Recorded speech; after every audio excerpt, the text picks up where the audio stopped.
Welcome to Flock 2025. Hey, Natalie. I thought I was going to do this one. All right. It's Kent. Welcome to Flock 2025.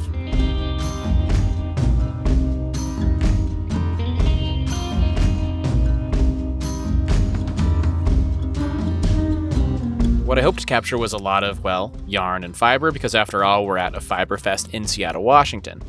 But I also wanted to show a bit of what you can see and do if you don't participate in fiber arts. So with that, let's dive in to Flock Fiber Festival. Exclusives here just mean colorways or bags that people have made exclusively for this event. And I tried my best to capture all of them. I'm sure there's a couple I've missed, but I think we did pretty good seeing most of them.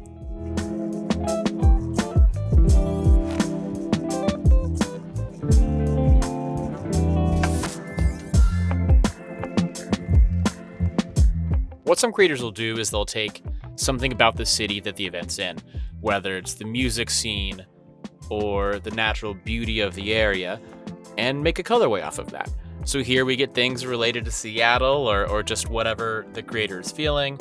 When we've been in New York, at Rhinebeck, we've seen fall in the Hudson Valley and things like that. This always just makes me excited to see something new. And even though I don't do any craft arts, there's still kind of that sense of FOMO that comes with seeing something you can only get here.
This section is more what's new with some people we've seen before.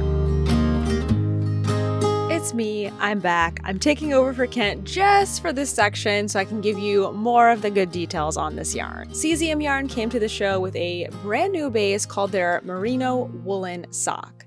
It's a 100% Patagonian woolen spun merino, and it takes dye like a dream. Sorella Yarn also came to the show with their brand new Home line. This is an American-grown wool that is spun just for them at a local mill and dye house in North Carolina. It comes in 20 gorgeous colors, and it is mostly sold out online, so if you got it at the show, consider yourself very lucky.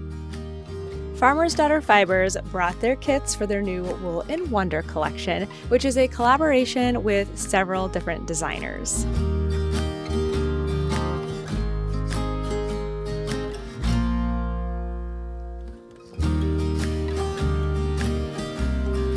There are 9 different patterns, all inspired by the great outdoors, including a pair of socks, a couple different hats, and some beautiful sweaters.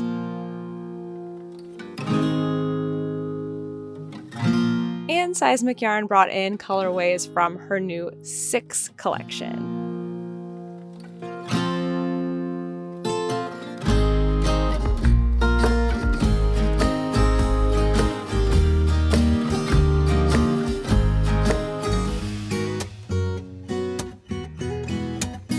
For this section, Kent and I have decided to team up, so we're both going to give you our thoughts on these yarns. Really, it's just so I say less things wrong. First up, we have Skein and the Stitch out of Yorkshire. And I wasn't sure if it was Yorkshire or Yorkshire.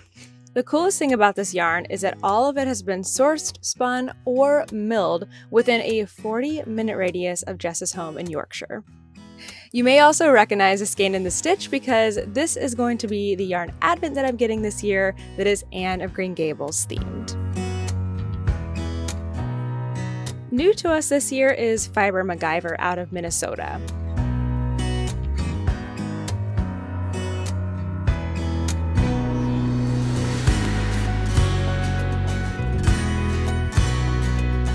I really liked all the colors at this one.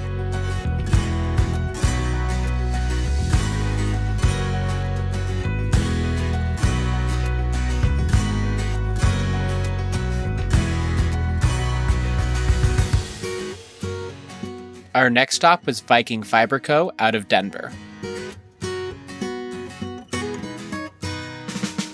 They carried a lot of beautiful non-superwash bases.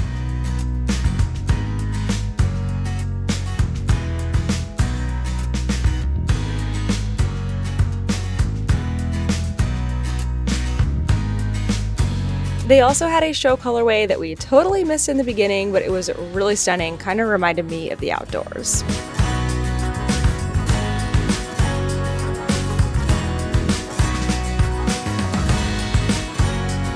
And now we'll go to Hide and Hammer out of the UK. This was a bag maker that we got a few messages to go and visit. They make these really cool roll top bags, and they had a special ice-dyed one for the show.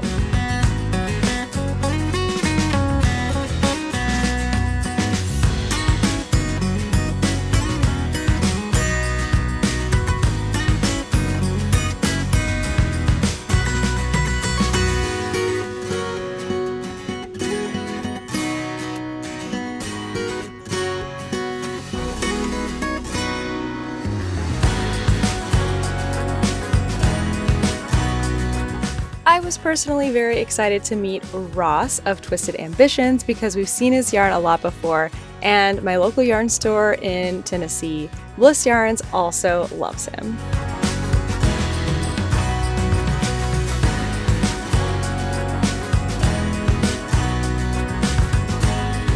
He's from Oklahoma.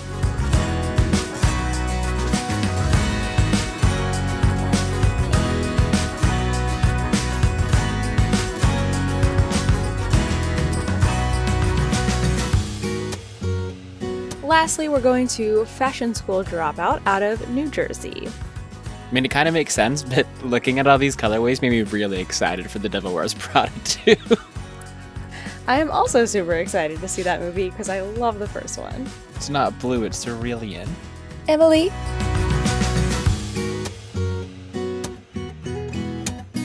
They also had these mini sets dyed after the different collections of Labubus.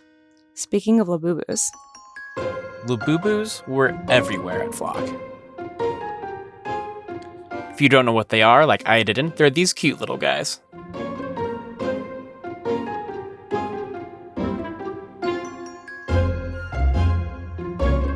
To be completely honest, I still don't fully understand the Labubu thing, but I do know seeing everyone with Labubus made me have major FOMO.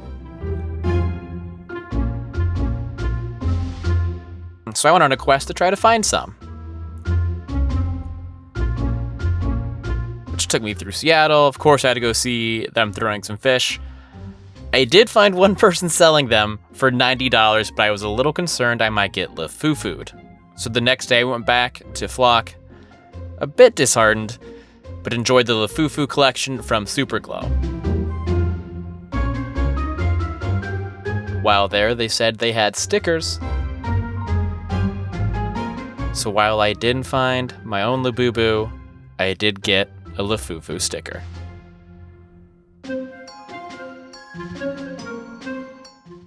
Something I've always enjoyed about these sort of festivals are the food and drink. Being in downtown Seattle, you have plenty of options, but there's plenty inside too. Like this coffee stand right outside the marketplace. Inside the marketplace this year, they also sold beer and wine. They had food as well. I didn't get anything here. Natalie did one day and said it was pretty good.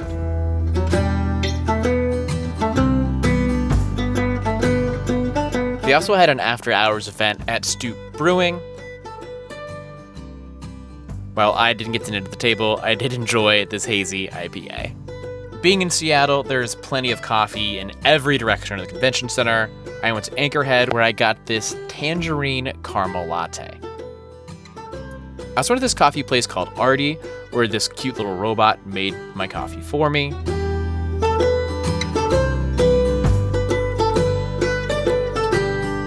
I recorded the entire process. It was like 4 minutes. I wanted to put it all, but Natalie said it wasn't a good idea.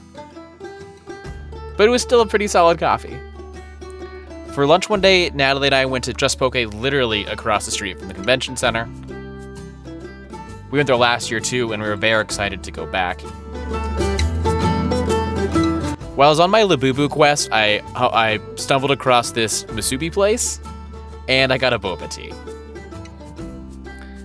For dinner one night, I went to Doughzone right across the street where I got noodles and dumplings. Really, it's just so easy to find fantastic food nearby. And here are a few other fun things happening around. There's a ton of seating in the convention center, so you can just sit and hang out. They also have speakers throughout the day. And then some of the vendors bring interactive things. At Seismic Yarn, they had their Grab My Balls claw machine that Natalie attempted to play. Sort of how I had 4 minutes of robot coffee. I had a lot here. Eventually, one just happened to fall through the hole, and inside was a mini skein.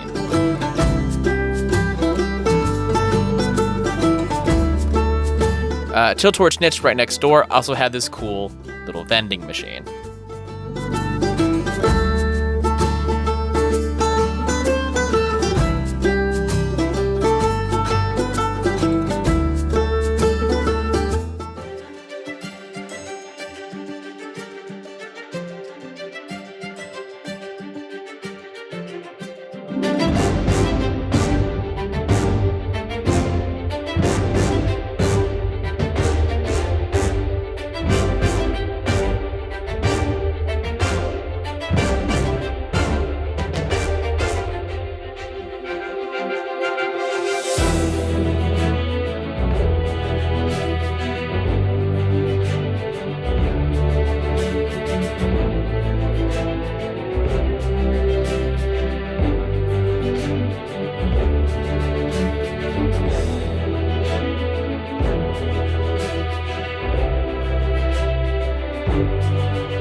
People asked for on Instagram where to see critters, and there actually were some critters.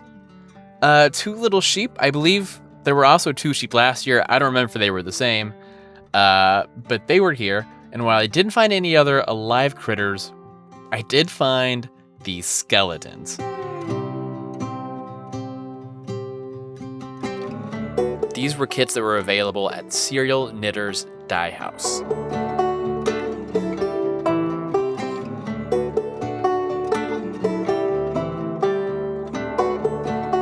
Again, I don't know how to knit or crochet, but if I did, I would be all about these. And Natalie made a friend.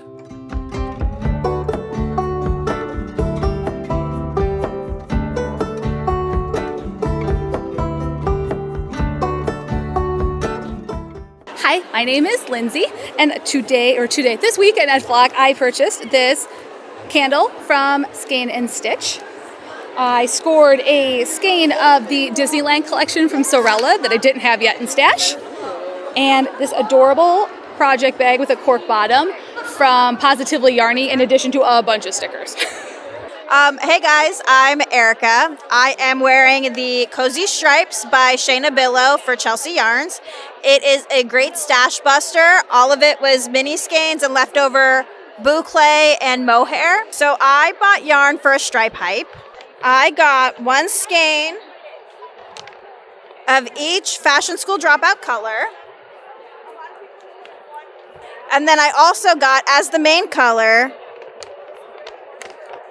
Ocean Yarns in this green and orange. Hello, I'm Jess. I am wearing the Cozy Stripes by Shayna Billow for Chelsea Luxe, and this is what I bought. I have Accidentally in Love.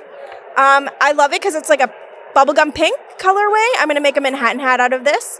And then I bought 4 of her Fruit Loops colorway to do a hype sweater, but this is going to be my coordinating color. All Good Things by the Scranton Stitcher. Hi, I'm Leslie from Knit, California. I'm wearing the unreleased Alchemy tee in the back, coming next year in the spring. I have bought a lot of project bags today. Quilted, fun, a lot of fiber, like this, ooh, and a lot of mini skeins. Let me see. Hey. Don't ask me what I'm going to make with them because I don't know. So I have mainly purchased fiber. I've got some bats and I've got some like trinkets and a notions tin, but it's all buried really deep in my bag. But this one is from Witchfire Fibers personal sheep, like her pet sheep. This is from Alice, who is the crazy aunt of the flock, as described on the little placard. And I got some Shanico fiber and an art bat from 316 Dye Studio. So I'm going to learn some new skills with my flock purchases, and I'm really excited. And I'm not wearing a knit, but I do have a hand knit rat on my bag to distinguish it from all the other flock bags around. And who are you? Oh, and I'm Rachel. Hi. I'm Rachel from Rachel is Knitting. Why don't we start with you telling us your name? I'm Casey Knits. And what are you wearing? I am wearing the Jethro cardigan by Tanis Fiber Arts. And can you share with us some of the things you got today? Yes. So today, the main thing I got was this beautiful braid of confetti Shanico fiber from 316 Dye Studio. It's so pretty. I am in love. I was thinking about it all night last night, and I had to go back and get it today. Love that. Yeah. Hi, my name's Britt Garber. I'm the crochet designer behind Not Bad Brit. What are you wearing? Today I am wearing my Ciro shawl. I designed this with Bad Sheep yarn, probably about 3 or 4 years ago. It's DK weight yarn, and it uses Ice Fog and Raven. I'm Katie. I'm Knit Life Oils on Instagram. I'm also the marketing coordinator at Twice Your Cheap. I do a little bit of everything. This is my Aket tank top. I made it for Flock last year, and so I'm wearing it again. It is yarn from Maggie at Yarnaceous, but we dyed it together in her garage, so it's not actually available to anyone else. She does dye it sometimes. And then okay, so I got colorful things from Fiber MacGyver because Fiber MacGyver does not come here usually. It's her first time on the West Coast, and I don't always make it to the East Coast. So that was really fun. And then this is Teal Torch Knits' show colorway, which they all kind of go together, of course. And then I'm doing a vendor event with Flies and Hellhounds, and so I got yarn to make a shawl for that. All right. Can you tell us your name? My name is Anita Mattis. And what are you wearing? I'm wearing the Elton pullover by Hoki Locatelli in Bad Sheep yarn, Orange Julius sparkle fingering, and Surrey lace. And speaking of Bad Sheep yarn, this is my hobby. Okay, tell us more about it. So when I started following Marcy on Bad Sheep yarn, I knew I couldn't afford all the beautiful colors that she had, so I would get the minis as they would come out. And it was one thing after another after another. So now I have over 150 of her colorways in little swatches. And what I do is when people text me or post on Bad Sheep, I have the swatches, and I can pair colors together with them, and it is just a blast, and people really seem to appreciate it. So you like consult and help people out. Yes. And it's great because people can choose pairings of colors that I would never have thought of, and they're wonderful. You know, I have to ask you, what's your favorite color? Gosh, that's a hard one. Maybe bayberry or gin and tonic. So I've already made a pullover in it, and I've got a wrap that I'm doing in the same color. Hi, I'm Jen, also known as Boston Jen, and I am wearing my new Bayside shirt, which is a pattern from Brianna Lupino, and I love it. It's knit out of handspun. I think it's the first garment I've ever knit out of handspun, so that's an exciting little tidbit for you. Wait, did you hand spin? I did. Oh my God. Yeah. I spun this 2 years ago, so it's just been sitting in stash. And I wanted to cast this tank top on so badly that I was trying to get out to the yarn store, but it wasn't open. So I had to check my stash. So it all just came together. All right, I bought some really great stuff. This one I'm very excited about. It's from Yarnaceous Fibers. And the colorway is called, Is It a Dinosaur? And it's a Last of Us reference. And that was my favorite TV show this year so far. So I'm very excited about this one. Also in the same booth, I got a doodle pack. And this one has different fruits on it. It's a garden set. And I want to make some socks with these. And then this is a beautiful skein of yarn from Fiber Hustle, which I thought was gorgeous. And it's Kind of Gorge. And this is going to be socks for one of my friends.